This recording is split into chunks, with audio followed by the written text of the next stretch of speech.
Hi friends, പുതിയൊരു വീഡിയോയിലേക്ക് എല്ലാവർക്കും സ്വാഗതം. അങ്ങനെ വിക്രം വാസവനെതിരെ തിരിഞ്ഞിരിക്കുകയാണ്. അപ്പോൾ വാസവനോട് പ്രതികാരം വീട്ടാനായിട്ട് വന്നിരിക്കുകയാണ് കേട്ടോ. അപ്പോൾ വാസവൻ്റെ മോളുടെ ബർത്ത്ഡേൻ്റെ അന്നങ്ങാണ്ടാണ് വന്നിട്ടുള്ളത്. കാരണം അവിടെ സെലിബ്രേഷനൊക്കെ നടക്കുകയാണ്. അങ്ങനെ അച്ഛനും അമ്മയും മോളൊക്കെ കൂടിയിട്ട് ഈ ഒരു സെലിബ്രേഷനൊക്കെ നടത്തിക്കൊണ്ടിരിക്കുന്ന സമയത്താണ് കേട്ടോ വിക്രം അവിടേക്ക് വരുന്നത്. അങ്ങനെ വിക്രം ഇങ്ങനെ കാലിട്ട് കയറ്റി വെച്ച് ഇങ്ങനെ ഇരിക്കുന്നുണ്ട്. വാസവനായിട്ടുള്ള ഒരു ചർച്ചയും കാര്യങ്ങളൊക്കെ നടക്കുന്നുണ്ട് കേട്ടോ. എന്തായാലും വീട് തിരിച്ച് പിടിക്കുന്നുള്ള കാര്യം 100% ഉറപ്പാണ്. അതിന് വേണ്ടിയിട്ട് ഇറങ്ങി തിരിച്ചിരിക്കുകയാണ് വിക്രം. അതിന് നേരിട്ട് തന്നെ വാസവൻ്റെ അടുത്തേക്ക് വന്നിരിക്കുകയാണ്. അപ്പോൾ ആ കാര്യങ്ങളൊക്കെ കാണിക്കുന്നുണ്ട് പ്രമോല്. അത് കഴിഞ്ഞതിന് ശേഷം പിന്നീട് കാണിക്കുന്നത് വിക്രം ഭക്ഷണം കഴിക്കുന്നതും വേദങ്ങനെ വിക്രമിൻ്റെ അടുത്ത് നോക്കിയിരിക്കുന്നതൊക്കെ ആയിട്ടുള്ള കുറച്ച് അവർ തമ്മിലുള്ള ഭാഗങ്ങളൊക്കെ കാണിക്കുന്നുണ്ട് കേട്ടോ.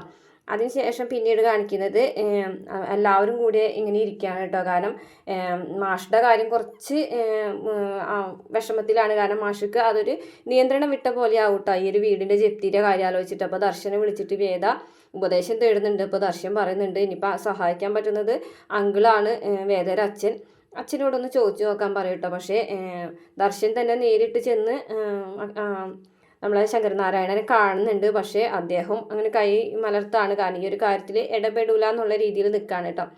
അപ്പോൾ ദർശൻ പറയുന്നുണ്ട് വേദയുടെ അച്ഛനും കൈ ഒഴിഞ്ഞു എന്നുള്ള കാര്യം.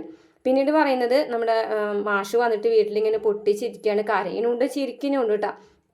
പറയുന്നുണ്ട് എല്ലാവരും ചോദിക്കുന്നുണ്ട് ഈ കടം മേടിച്ച് ഈ വീട് മുടിച്ചവൻ എങ്ങനെയാണ് മാതൃകാ അധ്യാപകനായി മാറിയതെന്ന് ചോദിച്ചിട്ട് ഇങ്ങനെ പൊട്ടിച്ചിരിക്കുകയാണ് കേട്ടോ. പൊട്ടിച്ചിരിക്കുന്നതോടൊപ്പം കണ്ണൊക്കെ നിറഞ്ഞു ഒഴുകുന്നത് കണ്ടിട്ട് എല്ലാവർക്കും വിഷമാവുന്നുണ്ട്.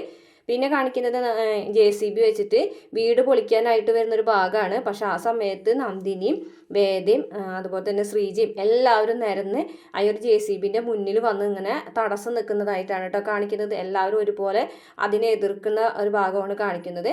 ഇത്രയാണ് ഈ നെക്സ്റ്റ് വീക്കിലെ പ്രമോ കാണിച്ചിട്ടുള്ളൂ കേട്ടോ. വേദയും വിക്രം തമ്മിലുള്ള ഭാഗങ്ങളൊന്നും തന്നെ കാണിച്ചിട്ടില്ല. വീഡിയോ ഇഷ്ടപ്പെടുകയാണെങ്കിൽ മറക്കാതെ നമ്മുടെ ചാനൽ ഒന്ന് സബ്സ്ക്രൈബ് ചെയ്ത് സപ്പോർട്ട് ചെയ്യണം കേട്ടോ.